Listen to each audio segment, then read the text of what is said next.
Inflation was declared public enemy number one in the United States by President Gerald Ford in 1974. Politicians have won elections or lost elections over inflation. Extreme inflation had caused extreme economic collapses, severe poverty, and social unrest in several parts of the world, such as the Weimar Republic of Germany, Zimbabwe, Yugoslavia, and Hungary. On the contrary, China is facing the opposite, which is deflation.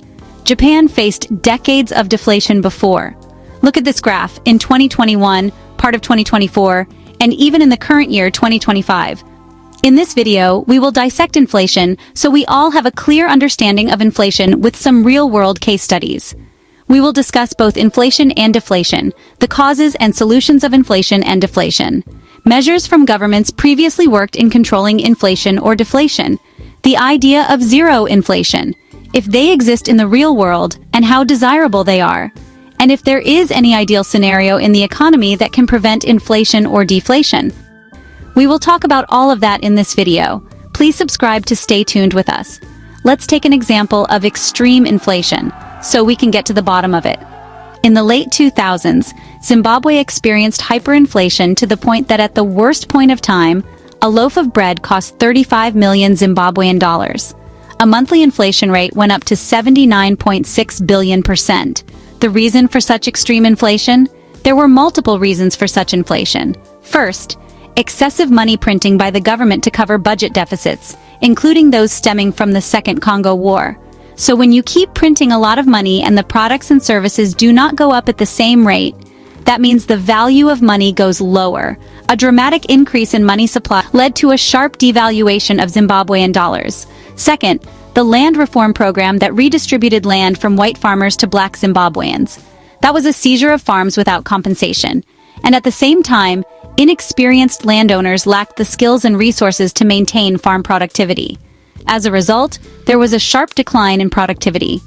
There were other factors that negatively impacted the economy, but were not the primary cause of that hyperinflation, such as reduced manufacturing due to the inexperienced leadership, political violence, and economic sanctions from the US, EU, and IMF.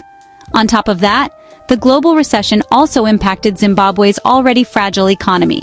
So if we look at the primary and the first cause of such disastrous inflation, it was reduced production against excessive money printing, or excessive money printing against much less productivity or economic activity. Supply falls due to the economic crisis, but demand rises due to the increased money supply at the same time. In short, a situation of supply and demand imbalance. We will get back to the solution Zimbabwe implied to get out of that hyperinflation in a bit.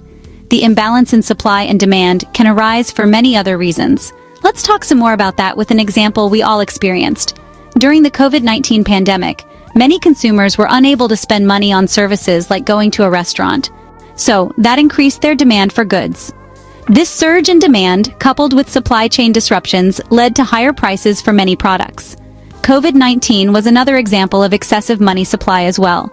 Individuals and businesses stocked up on money in hand as a preparation for the lockdown period. So, people had money in hand, but less economic activity, fewer places to spend. As a result, prices went up. The Fed steadily increased interest rates to temper inflation largely caused by the COVID-19 pandemic. When interest rates are high, people are less likely to borrow money and spend. That is a common way for the Fed to handle inflation. Another extreme case of that was 1980 and 1981. Inflation was at 14% and the Fed raised interest rates to 19%. That helped tame the inflation rate but caused a severe recession. That became a separate issue. We will talk about some more inflation control measures later. The way the Fed raises interest rates to control inflation, inversely, when interest rates are too low, that flows excessive money in the market, people are likely to borrow more money and spend more as well. If the production does not catch up at the same rate, low interest rates are likely to cause a supply-demand imbalance and cause inflation. We mentioned supply chain disruption earlier. The Russian invasion of Ukraine raised the energy prices worldwide.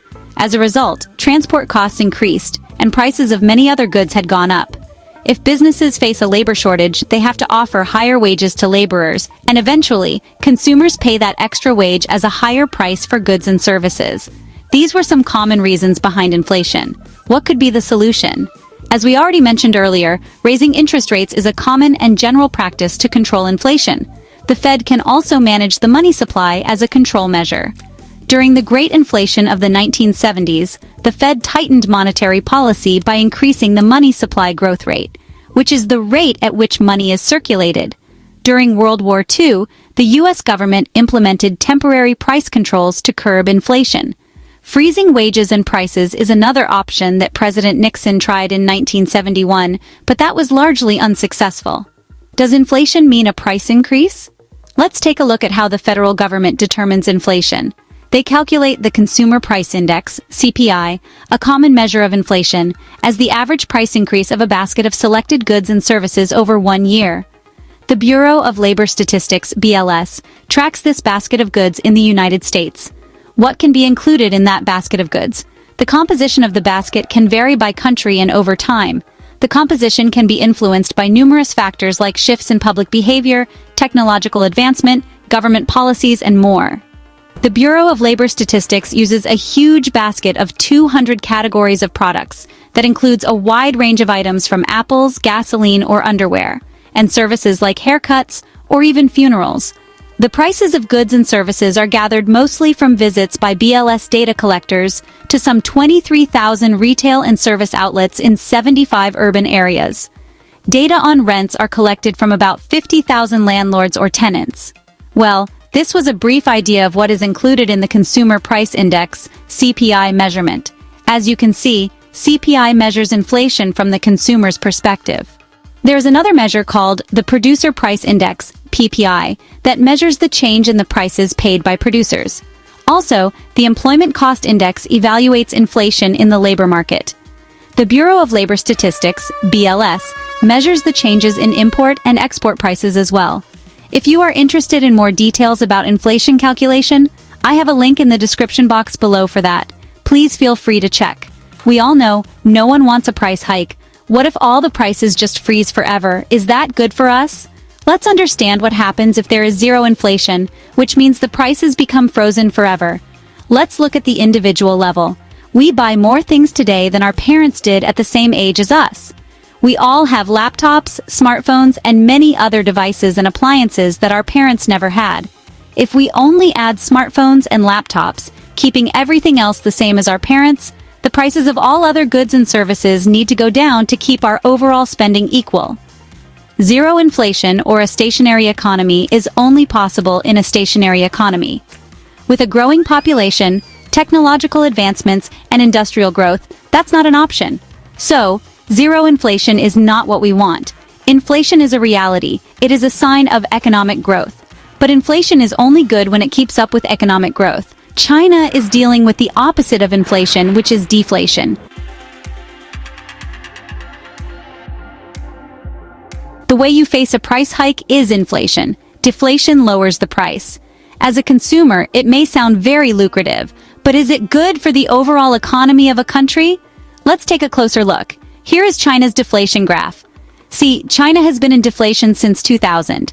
The rate of inflation went up to 5% or 10% at some point, and dipped into a negative inflation rate, which is deflation.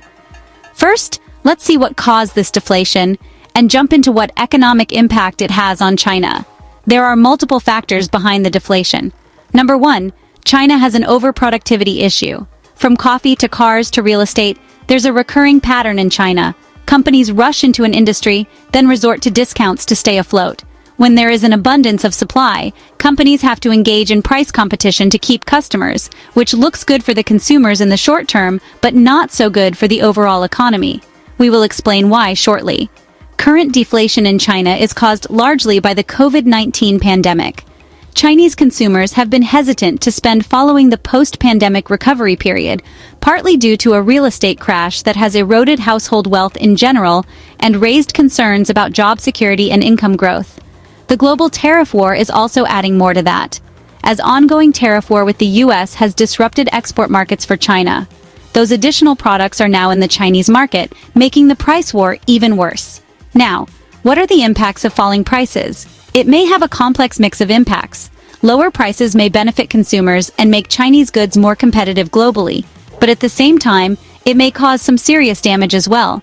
Deflation can create a wait-and-see attitude among consumers, who delay purchases expecting further price drops. This can lead to a decrease in overall demand and economic growth.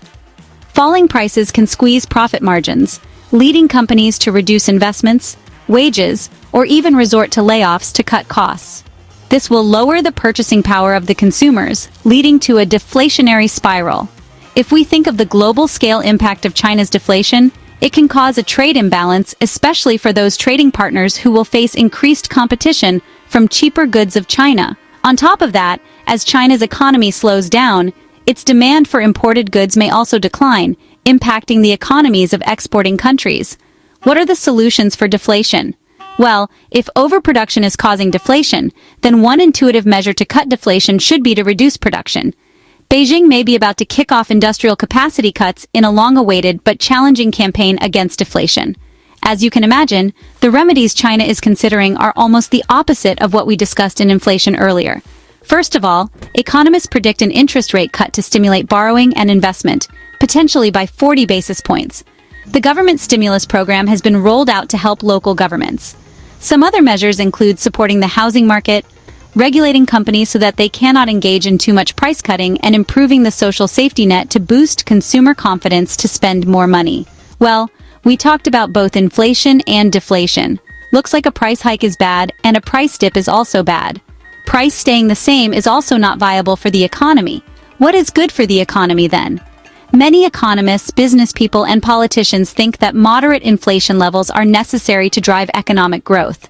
The Federal Reserve typically targets a 2% inflation rate based on the Personal Consumption Expenditure Price Index, PCE, for the long run, because slowly increasing price levels keep businesses profitable and prevent consumers from waiting for lower prices before making purchases. They believe that the primary function of inflation is to prevent deflation. This is the graph from the U.S. Bureau of Labor Statistics, showing median usual weekly earnings of full-time wage and salary workers by gender. The blue line is for men, and the black line is for women. The red line in between shows the total. You see a steady growth in overall wages. A slow inflation shouldn't hurt an average household. It should support economic growth and prevent deflation or recession. With the technological advancement and introduction of AI in every industry, a lot of things may change. Already, a lot of high-paying tech jobs are in line. AI can change the trajectory in the next decade. We will make a separate detailed video on this. We started this video talking about Zimbabwe's hyperinflation. Many of you may be thinking what happened to them finally. They have tried several techniques to control inflation, and they are still working on it. They also tried price control, as President Nixon did in 1970, and unsuccessful for Zimbabwe as well. Due to hyperinflation, the Zimbabwean dollar became virtually worthless. So they adopted foreign currencies like US dollars and the South African rand. That eased up the situation a bit. In 2019, they reintroduced the Zimbabwean dollar, and they got inflation back and a decline in GDP. In 2024, they introduced a gold-backed currency called Zimbabwe Gold, ZiG, to stabilize the economy again. Their inflation rate in 2025 is about 92%. That's all for today. Please subscribe to stay tuned.